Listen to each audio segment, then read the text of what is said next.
podcast Wawasan Kebangsaan. Hari ini kita akan berbincang mengenai kenaikan harga BBM. Mari kita bahas dengan perspektif wawasan kebangsaan.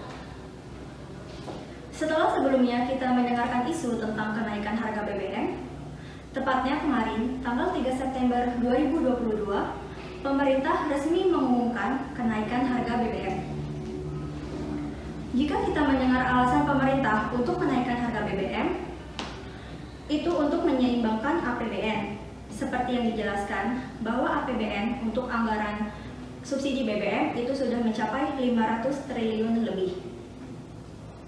Namun, jika kita melihat pensiunan seumur hidup untuk anggota dewan dan beberapa proyek pemerintah yang masih tetap berjalan, apakah itu tidak akan menimbulkan gejolak di masyarakat? Nah, untuk berbincang lebih lanjut, hari ini saya ditemani dengan beberapa narasumber. Mereka merupakan perwakilan dari akademisi, pejabat pemerintah, masyarakat, dan juga mahasiswa. Baiklah, kesempatan pertama kita berikan kepada Bapak Novan selaku perwakilan dari Kementerian Keuangan. Oke, mungkin pertama ingin saya sampaikan sesuai dengan pembukaan Undang-Undang Dasar 1945 bahwa pemerintah itu kan tujuannya untuk melindungi segenap bangsa Indonesia dan seluruh tumpah dari Indonesia dan untuk memajukan kesejahteraan umum. Nah, pada konteks kali ini, pemerintah telah berupaya sekuat tenaga untuk melindungi rakyat dari gejolak harga minyak dunia. Nah, pemerintah itu sebetulnya menginginkan harga BBM ini tetap terjangkau kepada masyarakat. Tetapi anggaran subsidi BBM pada tahun 2022 itu meningkat 3 kali lipat justru.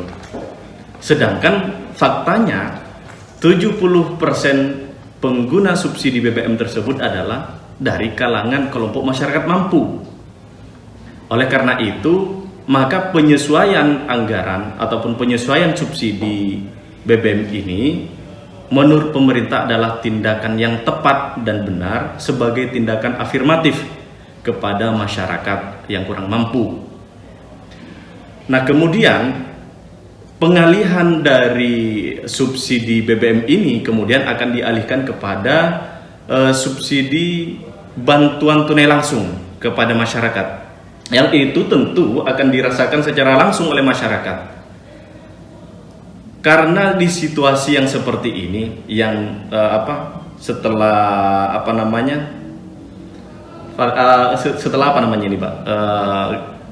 pandemi.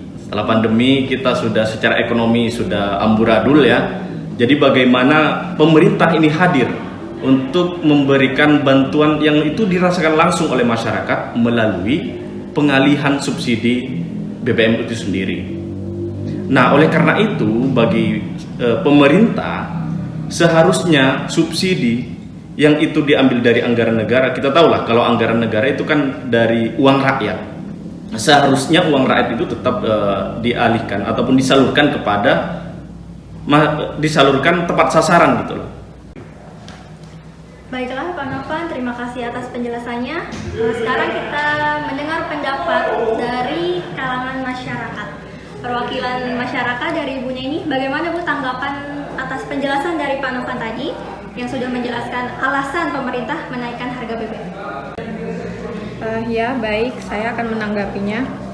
Menurut saya, apa yang dikemukakan oleh Bapak Novan tadi, saya rasa sebenarnya subsidi BBM yang naik ini malah menyengsarakan masyarakat. Subsidi BBM yang katanya dialihkan ke bantuan sosial langsung tunai, saya rasa belum tepat sasaran juga, karena di lapangan masih kita temui bahwa bantuan tersebut masih dipotong anggarannya. Jadi tidak semua itu yang sudah dianggarkan langsung diterima oleh masyarakat tersebut. Jadi saya rasa alasan ini tidak bisa diterima. Lalu selanjutnya, BBM naik ini juga berdampak pada harga bahan pokok yang naik dan ini sangat-sangat menyengsarakan masyarakat. Harga kebutuhan pokok naik seperti cabai, telur ayam, beras, dan kebutuhan yang lain. Kenaikan BBM juga berpotensi meningkatkan angka pengangguran, Bapak. Jadi, saya rasa keputusan pemerintah untuk menaikkan harga BBM ini sangat menyengsarakan. Jadi menurut saya, dengan pemerintah menaikkan harga BBM ini tidak mencerminkan cita-cita bangsa untuk mewujudkan kesejahteraan umum bagi bangsa Indonesia. Bapak malah menyengsarakan masyarakat saat ini. Itu pendapat saya. Baik, tadi sudah mendengarkan perwakilan dari masyarakat, pendapat dari Ibu Neni. Selanjutnya gimana nih dari mahasiswa Mas Najah pendapatnya? Saya sepakat dengan apa yang disampaikan oleh Ibu Neni sebagai perwakilan dari masyarakat. Bahwasanya kenaikan BBM ini sangat jelas menjadi sebuah kebijakan yang tidak berpihak pada rakyat kecil. Kondisi ekonomi sekarang yang sedang semrawut, dengan adanya kenaikan BBM ini, otomatis harga kebutuhan pokok akan naik. Hal ini akan semakin menekan rakyat. Jadi saya menanyakan di mana peran pemerintah dalam mewujudkan keadilan sosial dan kesejahteraan rakyat sesuai dengan yang diamanatkan oleh Undang-Undang Dasar Negara Republik Indonesia tahun 1945. Bagaimana ini Pak? Bisa dijelaskan kenapa kenaikan harga BBM ini cukup signifikan? Oke, saya juga mengapresiasi teman-teman dari mahasiswa ini ya, ketika melakukan demonstrasi, itu kan niatnya adalah untuk mengawal kebijakan pemerintah. Tetapi sayangnya, faktanya yang saya temukan di lapangan itu, justru mahasiswa ketika melakukan demonstrasi sering melakukan tindakan anarkis, ricuh, kemudian merusak fasilitas publik. Nah, kalau teman-teman dari mahasiswa tadi sudah menyinggung persoalan wawasan kebangsaan, bela negara, lantas saya menanyakan balik.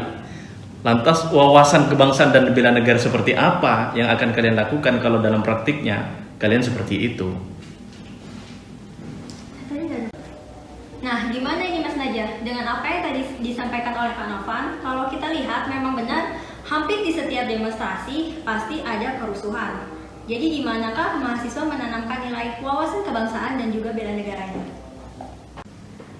Begini Bapak, demonstrasi itu adalah bagian dari proses menyampaikan aspirasi.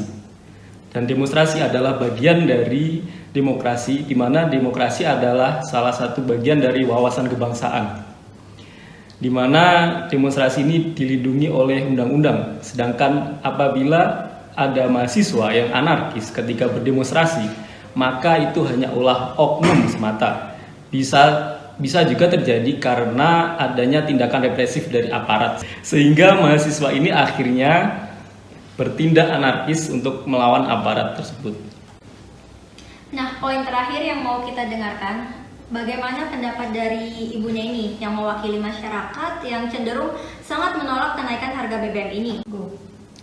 Iya. Dengan adanya kenaikan BBM ini kan berefek pada kenaikan harga pokok dan bahan makan yang ada di pasar. Jujur saja, kami saat ini sangat kebingungan untuk memenuhi kebutuhan asupan makanan yang bergizi untuk anak-anak dan keluarga kami. Padahal makanan yang sehat diperlukan untuk mendapatkan jasmani yang kuat dan sehat. Sebagaimana yang kita tahu bahwa fisik yang sehat merupakan salah satu bentuk kita untuk bela negara sebagai warga negara. Nah, sekarang bagaimana mau bela negara jika kebutuhan barang pokok saja meningkat pesat dengan adanya kenaikan BBM ini?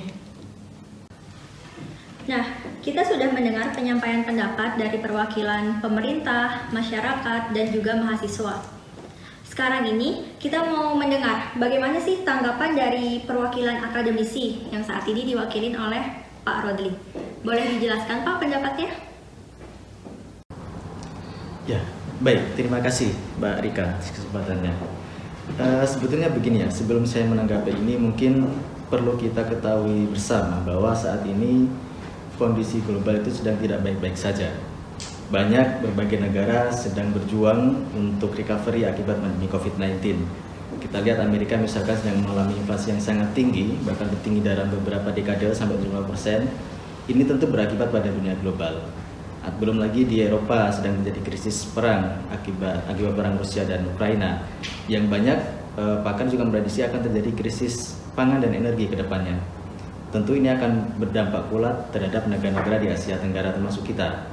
Nah, saya melihat pemerintah sedang melakukan antisipasi terhadap hal ini. Menurut saya apa yang dilakukan pemerintah sebetulnya sudah baik karena mereka berusaha melakukan upaya-upaya antisipatif untuk menghadapi kemungkinan terburuk di masa mendatang. Salah satunya ya itu dengan menaikkan harga BBM, atau kalau bahasa Pak Menteri mengalihkan subsidi dari yang tidak tepat sasaran menjadi ke arah tepat sasaran seperti itu. Nah, itu sebetulnya kalau kita lihat dari perspektif wawasan kebangsaan, itu adalah wujud tindakan pemerintah untuk melindungi warga negaranya. Karena kalau kita lihat tujuan Pancasila, tujuan bernegara di pembukaan UUD itu kan ada, yaitu melindungi segenap tumpah darah Indonesia. Dan ini bagian dari upaya pemerintah untuk melanjutkan eksistensi negara Indonesia ini ke depannya. Makanya memang ini dilematis, tapi saya paham posisi pemerintah bahwa ini memang pilihan yang sulit, tapi harus diambil. Namun, di sisi yang lain saya juga ingin mengkritisi pemerintah sebetulnya. Karena begini Pak Menteri ya, kalau kita flashback beberapa waktu ke belakang, para pejabat pemerintah itu sangat percaya diri kemarin kan. Beberapa bulan yang lalu misalkan Menteri Keuangan menyampaikan bahwa ekonomi kita naik, kemudian ekonomi kita terbaik di Asia dan seterusnya.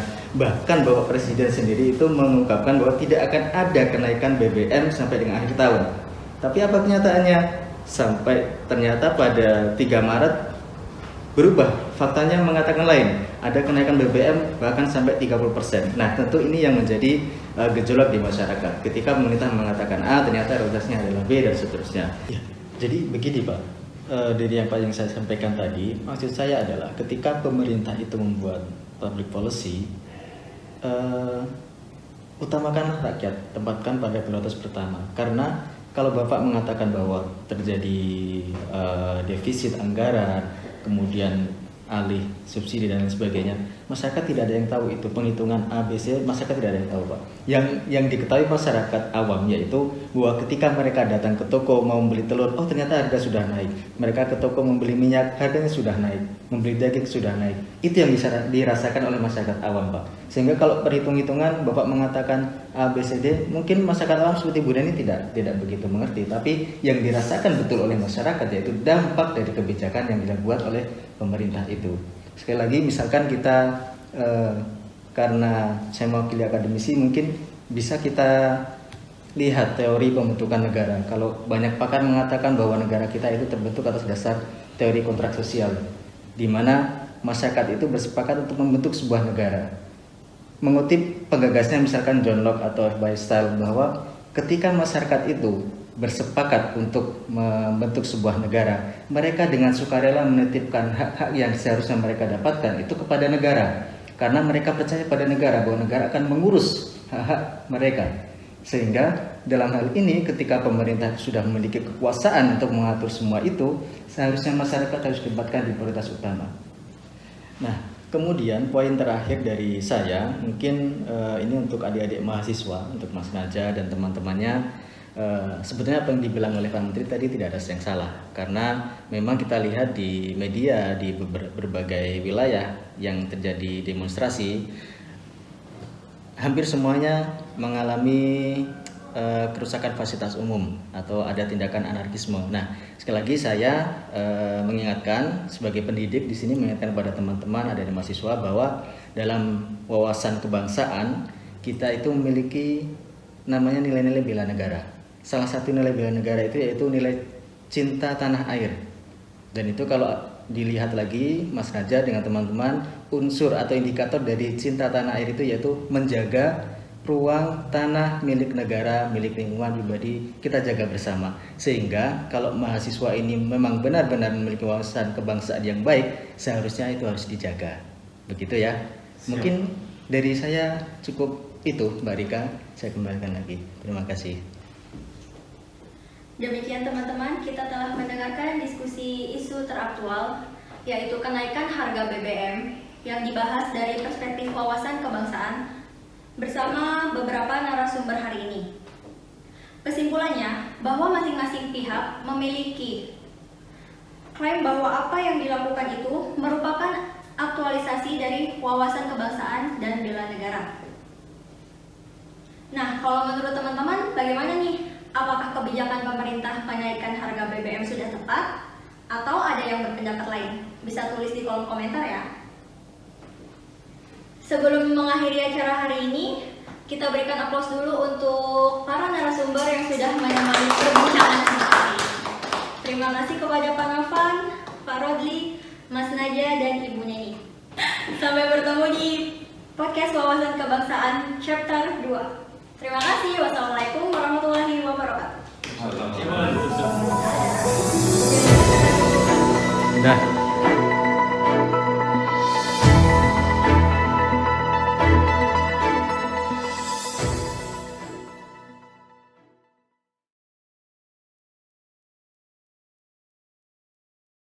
Sampai bertemu Sampai bertemu lagi. bela negara. Jadi jangan kayak gitu. Sehingga mahasiswa ini Nggak apa-apa. Bagaimana dengan orang yang tidak mampu ini? Itu aja lah. Tidak ini. Bentar, apa lagi? Tidak sesuai. Aduh, ngeblank gitu. Coba ini.